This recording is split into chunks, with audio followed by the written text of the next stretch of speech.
তো hello guys, pimple থেকে দেখো আমার গালে এরকম কালো কালো দাগ হয়ে গেছে।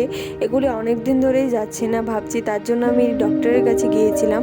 তো এই দেখো, এটা হলো ডক্টরের প্রেসক্রিপশন, যেটার ভিতরে সব ওষুধের নাম টাম লেখা আছে।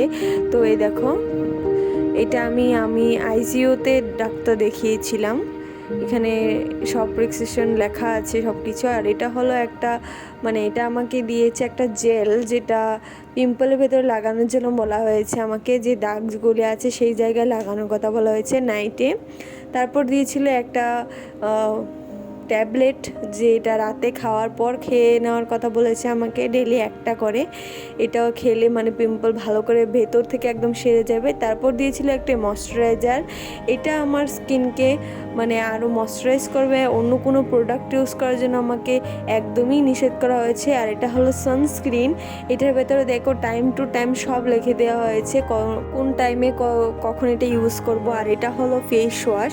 এটা দিয়েই প্রথমে আমার ফেসটাকে ক্লিন করে নিতে হবে, তারপর বাকি প্রোডাক্টগুলি ইউজ করতে হবে। এগুলি ইউজ করার পর কি হয়, ভালো হয় কিনা, ঠিকঠাক সব ঠিক আছে কিনা, তোমাদের সাথে আমি অবশ্যই শেয়ার করব।